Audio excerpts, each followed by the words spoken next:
Alors, Bezrat Hashem, on va reprendre chapitre, porte 20 ou portique 20 et chapitre 11, ce qui sera le dernier chapitre consacré au nom Yud Kevavke, parce qu'après on poursuivra les autres noms. Les autres noms, c'est juste deux chapitres qui ne sont pas très longs, mais qui évidemment sont denses. Alors, pourquoi il y a un chapitre en plus? Parce que le Ramak, il a laissé une question pour la fin. Je vais d'abord vous expliquer de quoi il s'agit. Yud Ke Vav Ke, ça s'écrit Yud He Vav E. D'accord? Très bien. On a déjà discuté de nombreuses fois dans Shar Shem Arba, dans l'apport du tétragramme, de nombreuses reprises dans le Pardes, qu'on avait expliqué que Yud c'était Chochma, et c'est Bina, Vav c'est Tiferet, et c'est Malchut. Donc ça, on a été à l'école, on connaît ces histoires-là très bien. Donc on suppose qu'évidemment, tout ça c'est connu. Mais, il y a un texte du Zohar qui ne va pas dans ce sens, ou plutôt qui pose une question qu'on n'a pas posée jusqu'à présent. Et c'est pour ça qu'il a mis ça ici. Surat Otiyot Hashem ve'tiarsu bemidot elu. La forme des lettres de ce nom, du nom de 4 lettres, Yud Ke Vav Ke, ve'tiarsu bemidot elu, et sa relation aux attributs ou aux qualités qui sont les siennes, bezulat ma shenit ba'er beprakim elu, en dehors de ce qui a été déjà expliqué dans les chapitres précédents, ce que je vous ai dit, d'accord, sans vous rappeler, on avait vu Yud Ke Vav Ke, on pouvait faire les 10 firotes avec Yud Ke Vav Ke, on pouvait, tout ça c'est clair, c'est considéré comme étant entendu, c'est la base, très bien. Mais maintenant, on va tomber sur un problème, et qui est d'ailleurs un problème vrai. Masanu Bazohar beparashat Mishpatim veze leshono. Il y a un texte du Zohar dans Parashat Mishpatim en 123b. Alors, c'est un texte compliqué. C'est un texte compliqué, mais on va voir ça tranquillement.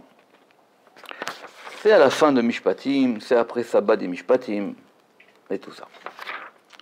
On va voir ça doucement aujourd'hui, si Dieu. Alors là-bas, de quoi il s'agit? Tachazé.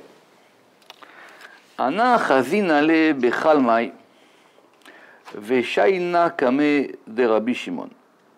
Qui c'est qui parle? C'est Rabbi Abba qui parle à Rabbi Elazar, le fils de Rabbi Shimon. Et qu'est-ce qu'il lui dit? Ana chazinale, je l'ai vu qui? Ton père. J'ai vu ton père en rêve. Veshaina kame, et je lui ai posé une question. Alors, est-ce qu'il lui a posé la question en rêve et il lui a répondu en rêve, ou est-ce qu'il lui a posé la question et qu'il lui a apparu en rêve? C'est pas évident du Zohar. Vous savez qu'il y a, bon, bref, le Rabbi Chevital, il ramène que quand on a une question, on peut faire quelque chose pour qu'après on ait la réponse en rêve. Mais voilà la question.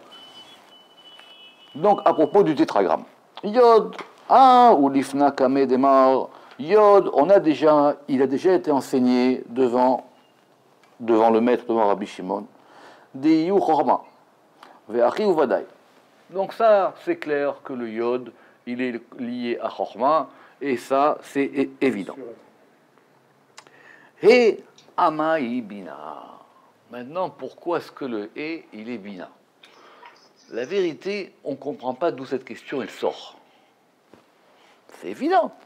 Yod, c'est Chochma, et c'est Bina. Vav, c'est Tiferet, et c'est Malchut. On va dire, ok, Vav, il est Tiferet, mais Vav, il contient les 6, donc on a les 10 firotes. Et si vous en souvenez, on avait dit, la pointe du Yod, c'était Keter. Donc on a les 10 lettres, on a les 10 firotes dans Yud Ke Vav Ke. D'accord? Alors, deux solutions. Soit on comprend la question d'après la réponse, évidemment, d'accord. Soit on va avoir un pshat. Mais pour vous aider, la question, elle n'est pas sur Bina. C'est évident que si Yod, il est Chochma, et c'est Bina. La question, c'est... Non.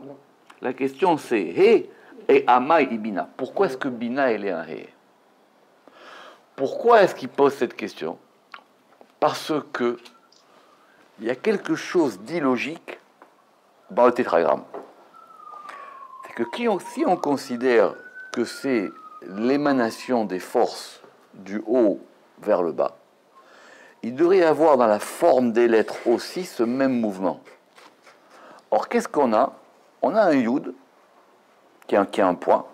On va voir ça tranquillement. Je vous explique déjà les grandes lignes. On a un E, et après, on a un Vav et on a un E. Ça veut dire, pourquoi est-ce que Bina, c'est un E? Alors, je veux dire, mais ça pourrait être quoi? Ça, c'est la question que Zohar il va poser. Vous comprenez ce que je veux dire? Parce qu'on a l'impression que c'est un Yud. Tout d'un coup, ce Yud, il s'agrandit. Et après, il se rétrécit. Et après, il s'agrandit. Ok. Amarli. Et il m'a répondu. Il m'a répondu quand? Dans le rêve. Tachazé, viens et vois. Active, Venahar Yotse Me'eden Leashkot et Tagan. Donc ça, c'est un verset très connu sur lequel il y a de nombreuses interprétations dans le Zohar. Donc de quoi il s'agit? Il s'agit de la fin du récit de la création, et on explique qu'il y a un Nahar, il y a un fleuve, Yotse. Yotse, c'est au présent. Il ne faut pas le traduire au passé parce qu'il sort tout le temps. Donc il sort de façon permanente. Il y a un fleuve qui sort du Éden, les Ashkot et Tagan, pour abreuver le jardin. D'accord? On revient là-dessus ou pas? C'est très bien. Donc ça veut dire que le jardin et Éden sont deux endroits différents, puisqu'il sort du Éden pour abreuver le jardin. Donc quand on dit le Gan Éden, c'est le jardin de Éden, comme quand on dit le palais tout à fait, exactement. D'accord? Très bien. Alors, normalement, cette chose-là, encore une fois, c'est des choses qui devraient être connues. Mais ici, justement, le Zohar va nous proposer une interprétation tout à fait différente. Man hu na'ar de yotse meheden dabina. Qui est le fleuve qui sort du Éden? C'est Bina. Question que j'espère que vous êtes bien réveillés. Si le fleuve qui sort du Éden, c'est Bina, donc Éden, c'est quoi?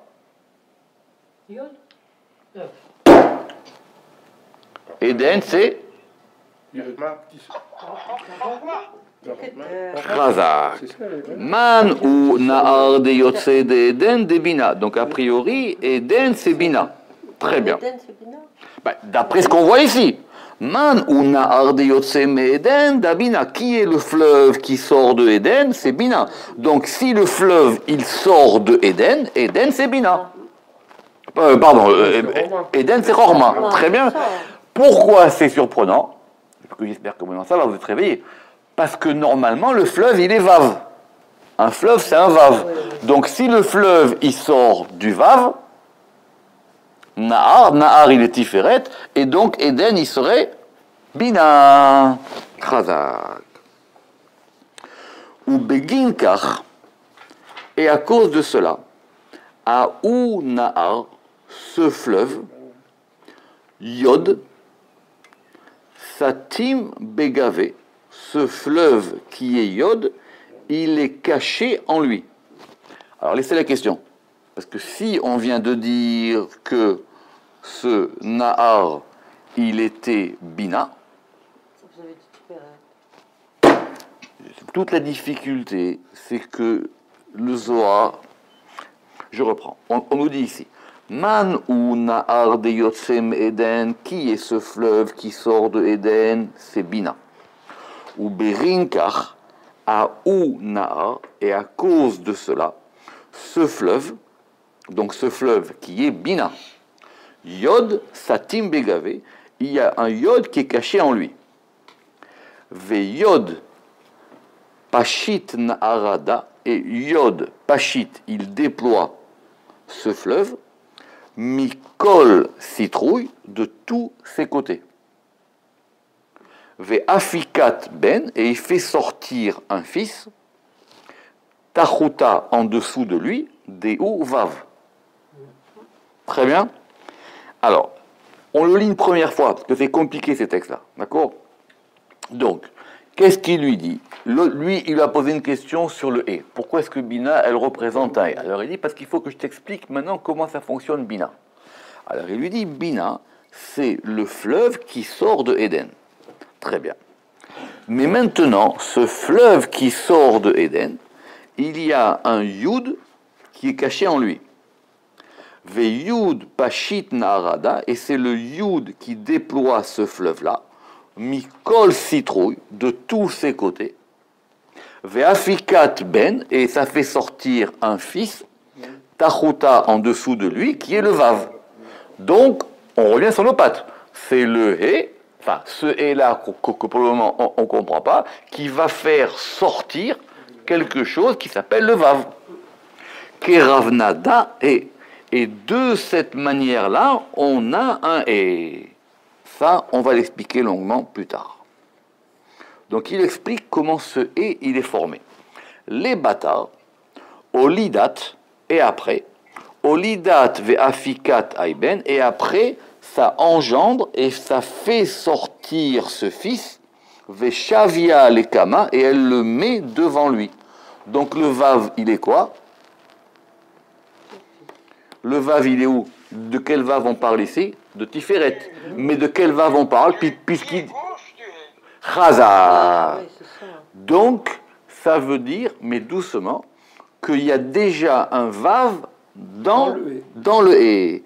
Et s'il y a un vav dans le et, alors ça veut dire qu'il faut qu'on comprenne comment ce et il fonctionne. Et donc, après, ça fait sortir ça. Ou Berinkar, et à cause de ça, on a donc Yud Kevav. Au Berinkar, on a Yud Kevav. Des Avav, parce que le Vav, les Kama Yativ, il se tient devant lui. Devant qui? Devant Bina. Les Yankale, pour pouvoir être abreuvé, ou pour pouvoir s'abreuver, ou littéralement pour pouvoir téter, pour pouvoir téter de lui. Et c'est pour ça qu'on a enseigné dans notre Mishnah. Alors, c'est quoi cette expression dans le Zohar? Matita Din, ça veut dire que le Zohar, il avait une Mishnah. C'est quoi cette Mishnah? C'est des textes, ça fait partie de la bibliothèque du Zohar que nous, on ne connaît pas. Mais qu'est-ce qui est marqué dans cette Mishnah? He Dalet Avat. Que le He était un Dalet. Qu'est-ce qu'il faut pour passer du Dalet au He? Un Vav. D'accord? Donc, c'est pour ça qu'on apprend que le He, avant, il était un Dalet. Et après, il est devenu un He. Les bâtards olidat, après, il va engendrer ou enfanter, fait afikat vav, et il fait sortir le vav, Aou, qui est le fils, ben, vekaim le kamé, et il se tient devant lui. Ve'al ha'iktiv, et c'est pour cela qu'il écrit Ve'na'ar yotsem Eden, et il y a un fleuve qui sort du Éden. Mine nafki nanafag vadaï, c'est de lui qu'il sort assurément les ashkot et agan pour pouvoir abreuver le jardin, c'est-à-dire les yinkale pour pouvoir donc l'abreuver, pour pouvoir donc lui donner à boire. Déjà, apparemment d'ici on voit que yinka, ça ne veut pas dire forcément abreuver, abreuver, téter, ça peut dire aussi abreuver. Donc ça veut dire quoi? Ça veut dire, mais pour le moment on n'a pas vraiment tout compris, hein, mais ça veut dire que donc, il faudrait donc que quand on écrit le nom Yud Kevavke, Yud c'est Chochma, maintenant le E c'est bien Bina, mais dans Bina il y a déjà le Vav. Il y a déjà Dalet Vav, et de ce Dalet Vav va sortir le Vav. Vous comprenez? Et de là va sortir le Vav. Maintenant on va expliquer. Vedvarim ha'elem divrei Rabbi Abba et Rabbi Elazar ben Rabbi Shimon. Il dit donc ces paroles-là, elles sont des paroles de Rabbi Abba qui s'adressent à Rabbi Elazar de Rabbi Shimon. Et ve'aya mesaper lo inyan hachalom hazeh, et il lui a raconté ce rêve-là. Ve'amar, et il lui a dit Shera le Rabbi Shimon bar Yochai alav shalom b'chalom, mais il lui a dit qu'il a vu Rabbi Shimon bar Yochai dans un rêve. Est-ce qu'il était vivant ou pas? Rabbi Shimon, du temps où il raconte à son fils. Pas évident. Pas évident. On peut rêver de quelqu'un qui est vivant. Et il lui a posé cette question, et il lui a répondu ça. D'accord? il dit maintenant il faut vraiment faire attention aux paroles de ce texte du Zohar. Oui, c'est pas le même terme. Il faut faire attention à faire Raoul et Dagdek. Il est convenable de faire attention aux paroles de ce texte-là. Lama nistapek Rabbi Abba be. Pourquoi est-ce que Rabbi Abba il a un doute ou une question sur le hé? Lama ibina, il a posé la question pourquoi est-ce que le hé il est bina? Velon nistapek be yud lama chochma. Et pourquoi il n'a pas dit la question pourquoi est-ce que yud il est chochma? Achama, jusqu'à ce qu'il ait dit Yud Aulifna, tout le monde sait que Yud, on a appris que c'était Chochma. Achi Uvadai. Et donc il dit ça c'est assurément, avec Kanire Shen Sham Shela. Et donc il semblerait que sur le Yud, que le Yud soit Chochma, il n'y a pas de question. Ça c'est clair et c'est évident. Veikar Shela Hube. Donc l'essentiel de sa question, elle porte sur le E. Veraou il a dadze, et donc il faut comprendre ça. Od. Lama loshal ken bevav lama betiferet. Si tu me poses une question, pourquoi est-ce que le il est bina? Alors pose-moi la question, pourquoi est-ce que le vav il est tiferet? Ve acharon lama malchut. Et le dernier, pourquoi est-ce qu'il est dans malchut? Si maintenant tu viens me poser des questions en général pour savoir comment est-ce que ces lettres-là sont liées au sphirot, admettons, pose-les-moi sur toutes. Pourquoi ta question elle est que sur le he? D'accord? C'est comme ça que le Ramak il était illusoire. Pourquoi ta question elle est que sur le he? Venomar biurze. Et on va dire dans cette explication-là. Qui a sphirot liotam nelamot. Donc c'est bien que le Rama, quand il explique, il ramène tout depuis le départ. Les sphirotes, ce sont des degrés cachés. Les filles, korvatam el sibatam. Et de même qu'elles sont proches de leur cause, ken elmam vastaram, ainsi elles sont cachées et enfouies. Ou mitamze. Et c'est pour cette raison, Amrou, on a dit, qu'il y a Keter, les rov alamo, du fait que Keter ce soit tellement un degré caché, l'onidgala qui imbe kotso shel yud, si on peut attribuer une lettre à Keter, ça ne peut se dévoiler que dans la pointe du yud. Et pourquoi ça? Pour indiquer à quel point c'est subtil, à quel point c'est caché, à quel point c'est enfoui. Parce que quand on a une pointe, c'est vraiment quelque chose de tout petit, quoi. À tel point que c'est même pas une lettre, c'est une pointe. Et ça n'a pas de forme. Même si c'est le iode, il est composé d'une pointe, de ce qu'on appelle le corps du iode, et il a aussi une petite pointe inférieure. D'accord? Ça c'est dans les règles de Sofrout, mais en tout cas, la pointe du iode, d'ailleurs c'est même pas une lettre, ça s'appelle la pointe du iode. D'accord, c'est exactement. Donc c'est pour ça que Keter, c'est tellement caché, c'est tellement subtil, c'est tellement fin, qu'on ne peut même pas lui attribuer une lettre, mais en plus on ne peut même pas lui attribuer une forme. Veyesh omrim, et certains disent, chez Enbot, que de toutes les manières, pour Keter, il n'y a ni lettre, Velokots, et il n'y a même pas de pointe, Klal, que des pirachnou, comme on l'a expliqué dans la porte précédente. Vers Chochma, Liot Shiyalul Sheni. Maintenant la Chochma, c'est la deuxième émanation, c'est la deuxième cause. D'accord? Alors la Chorma, comme c'est quelque chose qui vient en second degré, Nitrarka Madrega Shenit Misibata, elle est donc en deuxième position par rapport à sa cause. Donc, Lo Erchak Makom Chaveshalom. Maintenant, ça ne veut pas dire qu'on parle ici de distance, on parle de distance physique. On parle dans l'ordre de l'émanation, parce qu'il n'y a pas d'espace. D'accord? Et là, Rotselomar, Imadrega Shenit, donc ça s'appelle le deuxième degré, mais Alulim parmi les choses causées, Ve'anet Salim, et parmi les choses émanées. Ve'lachen, Aremez Elea Biyod. Donc c'est pour ça que, comme on est en deuxième position, alors on peut commencer à établir une petite lettre. Et ça s'appelle un yod. L'Iota Gedola, et ce iode-là, il est plus grand, mais à cause il est plus grand que la pointe à Nirmaz Beketer qui est attribuée à Keter. Donc il est en train d'expliquer que dans l'émanation des sphirotes, Keter, ça sort du Ensof, et de Keter va sortir Chorma. On a un mouvement des lettres. Dans ce mouvement des lettres, on n'a rien. On a une toute petite pointe, et cette petite pointe, elle va se transformer en yod. Veliyod ki in elemet adain. Et puisqu'effectivement, quand même, Chorma, c'est un degré caché, à Otazé, cette lettre-là du yod, en ba metziut, elle n'a pas vraiment de réalité. Qui im begouf shachor, si ce n'est qu'elle ressemble à un corps noir. Qui inyan golem belitsura, comme une forme, comme une forme informe, comme une forme informée. Ve'idaka, et donc elle est aussi fine, gamken, aussi, les orotes, pour indiquer chez les sibat d'akuta, que puisqu'elle est, que à cause de sa subtilité, nimna lanu asagaba, on ne peut pas avoir de compréhension ou d'appréhension d'elle.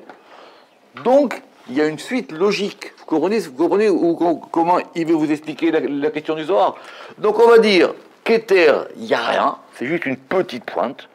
Après, on a une lettre, mais qui n'est même pas vraiment une lettre, quoi. C'est un tout petit point qui fait un yod. Bon, on comprend que ça commence, et ça, c'est Chorma. Et c'est ça la question que lui, il a à Rabbi Shimon. Yod, le yod, on a déjà enseigné devant Rabbi Shimon Bar Yochai qu'il est Chorma, et ça, il en est assurément. Pirouche, c'est-à-dire, Kimora Tsurataot Bemetsiuta, c'est-à-dire la forme de la lettre yod, dans ce qu'elle est, Vadaeshi Bachorma. Alors effectivement, c'est sûr que c'est lié à Chorma, Liot Suratadak, parce que sa forme, elle est subtile. Ve'en la Kimatsura, et on peut même dire qu'elle n'a pas vraiment de forme, quoi. Vous comprenez, c'est pas une lettre vraiment formée, quoi. C'est un petit point comme ça. Et là, un golem pachout, simplement, c'est une forme simple, kenekuda, ça ressemble à un point. Chez En la gouv que des pirachnou, et qui n'a pas de corps, comme on l'a expliqué. Imken, s'il en est ainsi, he amai bina, s'il en est ainsi, bina, qui est le troisième degré, qui vient donc après Chorma, pourquoi c'est un he? Vedayek, qui kivan shebe Chorma lotizdak surak od klal. Puisqu'effectivement, il est clair que dans Chorma, on ne peut pas lui attribuer la forme d'une lettre. Et là, Nekuda, Peshuta, que des pirachnou, si ce n'est simplement un point comme on l'a expliqué. Imken, s'il en est ainsi, Bina Shiyalula me Chorma, Bina qui est donc causée par Chorma, Igamken et Elemet, elle aussi c'est un degré caché. Comme on l'a expliqué dans le Zohar, ou Biarnou Beshamot Danagav, et comme on l'a expliqué dans l'apport de l'acuité et de la direction, chapitre 6 et chapitre 7 et chapitre 8. Gamken. Raoul Liyotaot Aromezet Ba. Donc, il aurait été convenable que la lettre qui correspond à Bina, Romezet Ba dans Bina, Tsura Benonit, elle est une forme intermédiaire entre le Yud qui est dans Chorma et entre le Vav qui est dans Tiferet. Donc on devrait retrouver dans les lettres du tétragramme, dont il est clair et assuré qu'effectivement, ça c'est clair, on ne bouge pas, c'est donc l'émanation de Chorma, Bina, Tiferet et Malchut, on devrait trouver une continuité. Donc pourquoi est-ce que Bina elle a cette forme-là du et? Vous comprenez, comme s'il y avait un gap, quoi, comme s'il y avait un saut dans cette histoire-là. On devrait déjà avoir un petit point. Après ce petit point, il grandit, c'est un yud. Et après, il y a bina, et après il y aura un vav. Pourquoi est-ce que tout d'un coup c'est un he? Vous comprenez sa question ou pas? Parce que logiquement, le yud aurait dû s'agrandir pour donner un vav. Très bien. Non, alors, non mais doucement. Logiquement. Ça c'est une autre question. D'accord? Qui vav? Chez Batiferet, Mityachev, parce que le fait d'attribuer Vav à Tiferet, ça marche. On comprend. Vechena et Sheba Malchut, et de même, le e final qui correspond à Malchut, I Mityacheset les Vav chez Batiferet, ça correspond au Vav qui est dans Tiferet. On comprend bien que le dernier Vav, il va s'agrandir dans un e. Donc ça marche. qui מתיישבת וכן האש שבמלכות, qui מתייחסת בה להיות מדרגת הרב, parce que ce et qui est dans Malchut, il correspond au dernier degré. Omnam ikar hashela behe shebabina. Donc c'est pour ça que l'essentiel de la question que lui il a, c'est par rapport au et qui est dans Bina. Chez Ena mityacheset el erech ayot shebachorma, parce que ça ne correspond pas à l'ordre, enfin, à la progression du yod qui est dans Chorma, ve'el erech havav shebatiferet, et par rapport au vav qui est dans Tiferet. Ça c'était pour expliquer la question du Zohar. D'accord? Ça c'était pour expliquer la question. Rabbi Shimon Bar Yochai alav shalom ofia alav bechalomo. Et donc Rabbi Shimon Bar Yochai il s'est dévoilé à lui en rêve. Meshif'o atov, par son bon influx, ve'eshivlo, et il lui a répondu. Donc a priori ça voudrait dire que c'était une question qu'il avait avant le rêve, ou en tout cas d'abord il a rêvé, ou d'abord il avait la question, ou après il a rêvé, ou c'est dans le rêve qu'il a posé la question. Bon, ça on peut pas savoir. Et comment il lui répond? Il y répond à propos de Venahar Yotse Me'eden, à propos de Nahar, à propos d'un fleuve, de ce fameux verset de Venahar Yotse Me'eden. Man ou Nahar de Yotse Me'eden d'Abina, et le Zohar nous dit ici, qui est le fleuve qui sort de Éden, c'est Bina. Alors, accrochez-vous bien, on va revoir maintenant, très bonne occasion, de revoir ce verset dans le détail. Bepasuk ze Rabu Apirushim. À propos de ce verset, il y a de nombreuses explications dans le Zohar. Donc ce texte, ce verset, ce verset a de nombreuses explications dans le Zohar, Bemekomot Rabim, dans de nombreux endroits. C'est un verset qui revient souvent. Il y a un livre qui a été écrit d'ailleurs dessus il n'y a pas longtemps qui s'appelle Nar Yotse Me'eden, pour toutes les explications qu'il y a dans le Zohar à propos de ce verset. Ou Birlalam. Et de façon générale, ce que je vous disais tout à l'heure, Piresh, on a expliqué que le Nahar, il est Tiferet, que le fleuve, il est Tiferet, et que le Éden, il est Bina. D'accord? Donc ça veut dire quoi? Venahar Yotse Me'eden le Ashkot et Agan, c'est-à-dire, il y a un fleuve qui s'appelle Tiferet, qui sort de Éden qui s'appelle Bina, pour abreuver le jardin qui est Malchut. Donc, en général, c'est comme ça qu'on interprète ce verset. C'est clair ou pas? Et c'est de cette manière-là qu'on a rapporté ces propos dans l'apport des équilibrants au chapitre 5.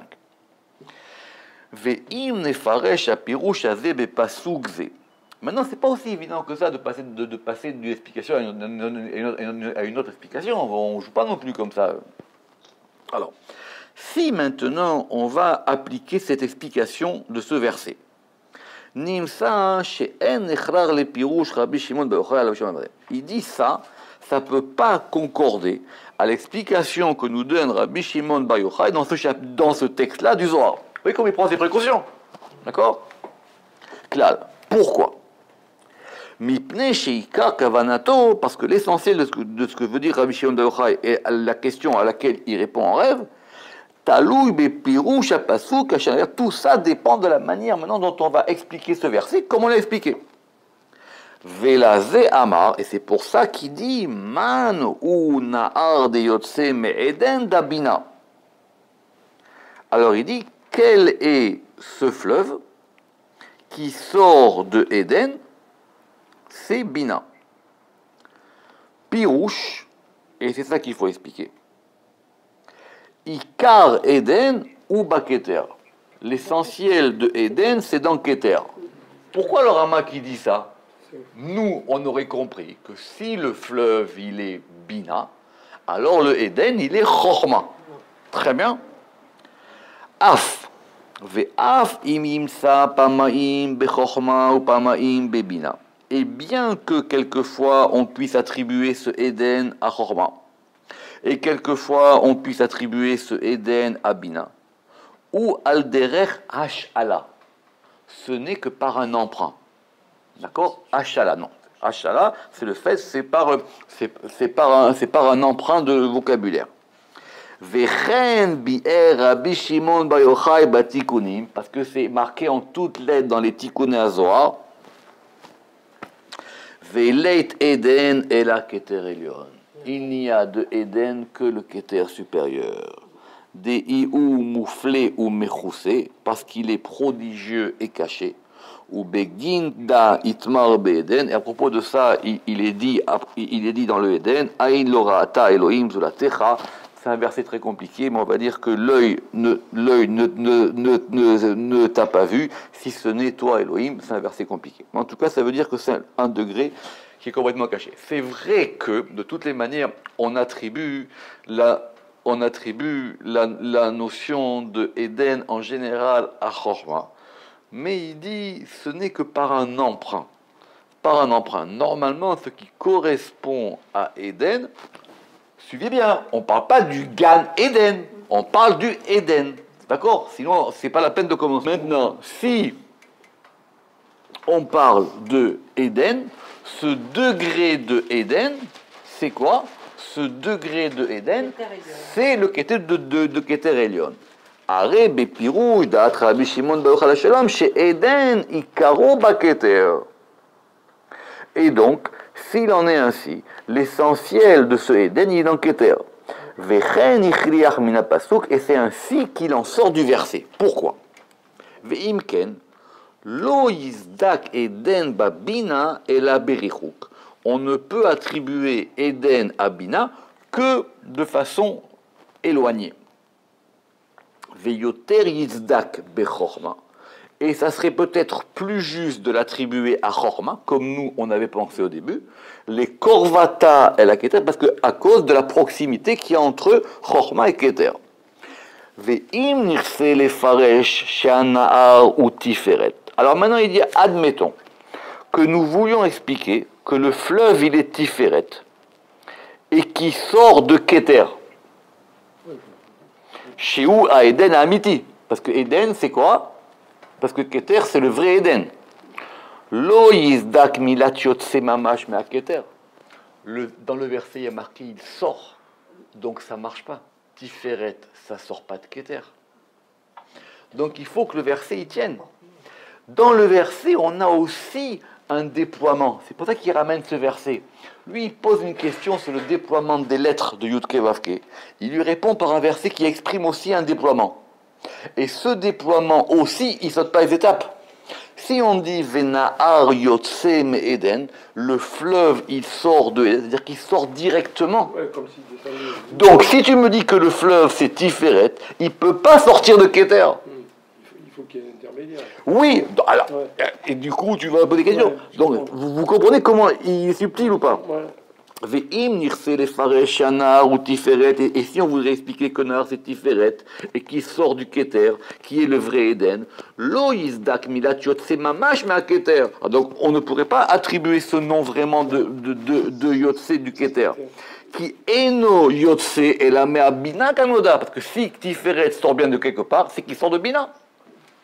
Donc le verset, il ne marcherait pas. Ou midbaer mitoch ha'ma'amar lifnim, et ça va être expliqué plus tard dans le texte. Ve'im nirse levaer na'ar chochma, ve'eden keter. Alors il est tu sais clair, très bien, allons jusqu'au bout. Tu m'as dit que Eden c'est keter, on ne bouge pas. Alors qu'est-ce qui sort de Eden? C'est chochma. Ve'na'ar yotse me'eden. Alors dis-moi que le na'ar, il est chochma. D'accord ou pas? Vous suivez ou pas? ואם נרצה לבאר נא חוכמה ועדר קטן כמו שפירש רבי שמעון בר יוחאי על רבי שמעון בברכות בתרים, comme d'ailleurs l'a expliqué le Rabbi Shimon bar Yochai dans d'autres endroits, הנה לא יזדק נהר בחוכמה, on ne peut pas attribuer à Chochma la notion de Nahar. Pourquoi? Très bonne question. Qui c'est qui m'empêche de dire que Nahar, il est Chochma? D'accord? Très bien. Je disais, donc si vous voulez voir ça longuement, on le fera si Dieu veut quand on arrivera à cette porte 23. Et donc, effectivement, il ramène que Nahar bepasuk venar yotse me'eden. D'accord? Donc, Nahar, on va voir Nahar. Alors on y va. Vous êtes tous à la bonne page.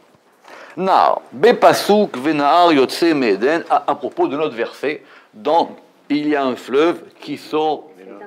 Il y a un fleuve qui sort de Éden. Très bien. Piresh Rabbi Shimon bar Yochai alav hashalom batikunim. Rabbi Shimon a expliqué les tikkunim, bemilat nar, pirushim shonim. Il y a effectivement de nombreuses explications à ce nar. Première explication, pirush nar bechorma. Soit on attribue nar à chorma, ou pirush nar bebina. Soit on dit que le fleuve il est bina, ou pirush nahar be tiferet, ou soit on dit que le fleuve il est tiferet, ou pirush nahar be yesod, ou soit on dit qu'il est dans yesod. Donc ça veut dire que vous avez le choix. Débrouille-toi. Vexat pirushim elu pirashnu b'shalim hakomim. Et nous avons déjà expliqué certaines de ces attributions dans les chapitres précédents. Donc celles de celles où nous sommes ici. Ve'ata nevaer bebiur inyan ze bli gimbum. Mais maintenant, comme on est à la porte 23, il dit maintenant, je vais tout vous remettre d'aplomb. D'accord? C'est quoi les gamgem? Tout à fait. Je vais vous dire ça sans hésitation. Accrochez-vous. Pa'amim nikra pepe'amim nikra abinana. Donc effectivement, quelquefois, bina, ça s'appelle nar. Pourquoi? Quand bina, ça s'appelle nar, ve'az nikra ne'ara delo pasik meimov. C'est un fleuve dont les eaux ne s'arrêtent pas. C'est un fleuve permanent. C'est un fleuve continu. C'est-à-dire qu'il y a des fleuves qui des fois se tarissent. D'accord? Donc c'est un fleuve dont les eaux, on pourrait même traduire, dont les eaux ne se tarissent pas. L'irmoz chez les olam nagid. Et donc comprenez, c'est pas de faire de l'arithmétique, c'est de comprendre à chaque fois maintenant à quoi ça correspond. Soit on dit que maintenant ce fleuve, il donne un influx permanent. Alors là, on comprend pourquoi ça marche, c'est attribué à Abina. C'est-à-dire, chez Léolam Nagid, c'est-à-dire que ce fleuve, il coule tout le temps. Ou Léolam Nafik, et il sort tout le temps. Ou Léolam Eno Posek, et il ne s'arrête jamais. Et c'est pour ça qu'il s'appelle le fleuve qui coule et qui attire. C'est ça qui est marqué dans Daniel. Omnam, tikra abina ken biyota mashpeet bebechinata el abinyan.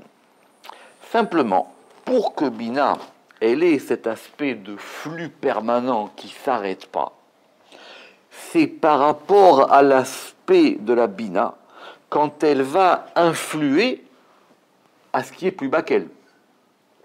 Ou les familles, à yesod gam ken nikra nahar nara de nagid venafik. Lifne ainyan tsarich ladun. Et donc, mais qui est-ce qui a aussi cette notion de flux permanent qui donne? C'est yesod aussi. Donc ça va dépendre ici, ça va dépendre, les filles ainyan tsarich ladun, ça va dépendre du contexte. Oui, vous voyez, c'est ça la force du Ramak. C'est que il a compris que le Zohar, c'était... Tout ça, tout bouge tout le temps. Voilà, mais oui, mais c'est pas parce que tout bouge qu'on a dit que tout est relatif. Non, bien sûr, mais il faut comprendre comment ça marche. Le... Donc, si maintenant, il s'agit d'un fleuve qui donne constamment un influx, ceux qui donnent de l'influx dans les sphirotes, c'est soit Bina par rapport à ce qu'elle va donner, soit Yesod par rapport à Malchut. Et donc, de ce point de vue-là, on pourra expliquer que le fleuve, que le Nahar, il est soit Bina, soit Yesod. Omnam, Nahar Stam, Nikra Lifamim à Yesod.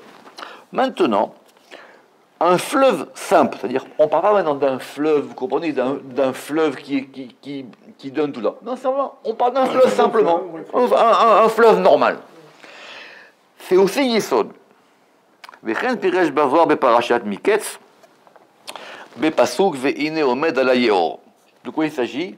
Il s'agit de Pharaon. Pharaon il rêve, et Pharaon il rêve de quoi? Il dit, et je me tiens sur le Yéor. Bien que Yéor ce soit pas Nar, mais là-bas le Zohar il va expliquer que le fleuve, d'accord? Et je me tiens sur, c'est important, bon, pour ceux qui connaissent ça, c'est dans Parashat Miketz, c'est le rêve de Pharaon.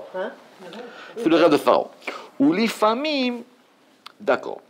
Donc il dit, il faut faire attention parce que des fois aussi, Yesod, ça s'appelle un fleuve, mais un fleuve normal. Pas un fleuve qui va distribuer un influx permanent. C'est un fleuve normal. Ou les familles, Gam ken atiferet nikra nahar dinur. Maintenant, Tiferet aussi, ça peut s'appeler un fleuve, mais c'est pas n'importe quel fleuve, c'est le fameux fleuve de feu, Nahar Dinor. Pourquoi? Et pourquoi est-ce que c'est lié à Tiferet? Parce que c'est Tiferet mitzad yenikato mitzad agvura. C'est-à-dire du fait que Tiferet soit alimenté par la Gvura. Très bien. Après, il y a un autre fleuve, Venar Pelagav, qui s'appelle Nar Pelagav. Qu'est-ce qu'il est en train de faire le Ramak? Il est en train de regarder dans la Torah où est-ce qu'on parle de Nar. Et quand on parle... Exactement. Exactement. Et toutes les fois on parle... Alors, Nardinour, c'est où Nardinour? Nardinour, c'est tout à fait, c'est en Daniel. Et d'accord? Et Nar Pelagav, c'est l'Antélim. C'est quoi Nar Pelagav? Là-bas, c'est un fleuve, c'est non plus un fleuve qui va irriguer de façon permanente et avec un grand flux, c'est un fleuve qui va se diviser en de nombreuses bras ou en de nombreux confluents. Alors là, Mitzad à Chesed, ça sera du côté de Chesed, qui indiquera à Romez El Ribouy Amaïm, qui va indiquer le fait qu'il y a beaucoup d'eau, c'est-à-dire qu'il y a beaucoup d'eau, il y a beaucoup de confluents divers. Pourquoi? Comme Kemo Plagemaïm, comme effectivement, Palgemaïm, comme effectivement des eaux qui se divisent. Et c'est comme ça que Rabbi Shimon Bar Yochai, il a expliqué dans un endroit, Bemakom Echad, ou Bimakom Acher. Et dans un autre endroit, Piresh, toujours dans le Zohar, il y a marqué que, oui, qui Yesod, Yeshlo Shne Shemot. On revient toujours à Yesod. Yesod, il a deux noms. On verra ça d'ailleurs quand on verra les noms qui sont liés à Yesod. Ilou, Yeshlo Shne Shemot Elou, que Yesod a ces deux noms-là. Du côté, Al Derech Atiferet Nahar Dinor, Venar Pelagav, et que donc Yesod aussi. Alors pourquoi est-ce qu'on peut attribuer à Yesod ce qu'on attribue à Tiferet? Ça c'est normal, parce que Yesod c'est une extension de Tiferet. Donc ce qu'on attribue à un, on peut attribuer à l'autre. C'est pour ça que Eletoldot Yaakov Yosef, Yosef c'est la continuité de Yaakov. Très bien. Et donc effectivement, Yesod aussi, il peut être appelé ce fameux Nahar Dinour, soit le fleuve de feu, et soit le Nahar Pelagav, soit le fleuve conflué. Veosif Od, et maintenant il y a un autre texte du Zohar, qui mitzad gimel rishonot, que du côté des trois premières séphirot, al-yedé à Tiferet, par le Tiferet, amashkinam al-rosho, le fait que Tiferet, il va faire résider sur sa tête les trois premières séphirot. Il s'appelle Nahar Kevar. C'est quoi ce Nahar Kevar? Ça s'appelle le Nahar Kevar. Hein? Nahar Kevar. Alors il y en a qui disent que c'est évidemment toujours pareil dans la Torah. Les noms, alors c'est que les noms communs peuvent être des noms propres et les noms propres peuvent être aussi des noms communs. Donc ce Nahar Kevar. Et donc, et comment est-ce qu'on a expliqué là-bas que Kevar? On a dit que Kevar, ça s'écrivait Kaf Bet Resh, Kaf c'est Keter, Bet c'est Bina, et Resh c'est Reshit Chochma. Ou Biyarnu Mamar Nae Alinazé Beshar Machim, et on a déjà expliqué ça dans Shar Machim.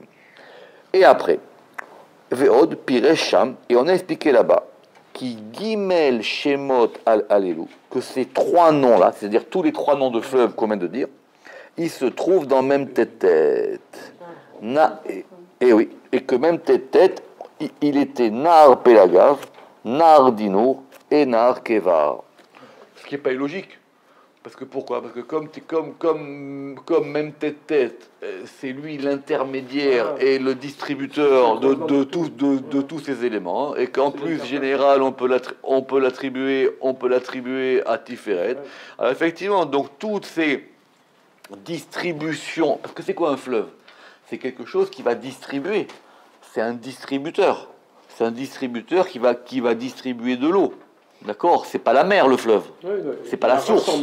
D'accord? Comprenez bien, il y a une source. La source, elle donne un fleuve. Le fleuve peut donner des rivières, ou la rivière peut donner la mer. D'accord? Donc le fleuve, c'est le distributeur de l'eau qui revient d'une source. On est d'accord? Donc comme cette notion de Nahar, c'est une notion de distribution, alors effectivement on peut l'attribuer aussi à même tête. V. Amrou ki a tiferet, mishne a ketzavot, que de ces deux côtés, Nikra Nahare Nachale Dvash Vechema. Nahare, ce sont les fleuves. Nahar, c'est le fleuve. Et Nachal, c'est quoi Nachal? Nachal, c'est le ruisseau. C'est ça. Alors, les fleuves des ruisseaux, Dvash de miel, Vechema de miel et de Chema et de beurre. À Kavana. Et c'est-à-dire quoi? Qui a Dvash. Le Dvash, alors, bon, on apprend des choses. Le Dvash, il est du côté de la Gevura. Pourquoi? Parce qu'il est. Alors, évidemment, il faut savoir de quel miel on parle, mais parce qu'il est rougeâtre. Le miel pur, il est rougeâtre. Et à Chema, et le Chema, il est du côté droit de Chesed parce qu'il est blanc. D'accord? Ve'u kalul mishneem ou bechinatam nikreken. Et donc, comme maintenant, il a les deux côtés, et donc c'est pour ça qu'il s'appelle ainsi. Od retsono levaer, sham, et de là-bas aussi, on veut expliquer, qui sheva sfirot mitzad chesed, que les 7 séphirot du point de vue de Chesed, pourquoi du point de vue, parce que Chesed, c'est le distributeur d'un sphirot, et donc ça s'appelle là-bas les 7 fleuves. Et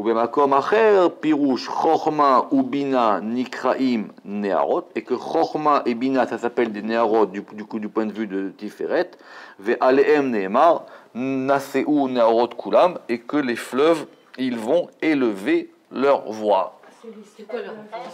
Les voix, la voix des fleuves, Kol, Naseu Neharot Kulam, d'accord? C'est ce qu'on dit. Non, la voix, une Kol, d'accord? On reprendra ça la semaine prochaine tranquillement pour avoir la fin du truc et revenir sur ce verset très important qui va nous permettre d'expliquer pourquoi est-ce que Bina c'est un He, Baruch Adonai Leolam, Amen ve Amen.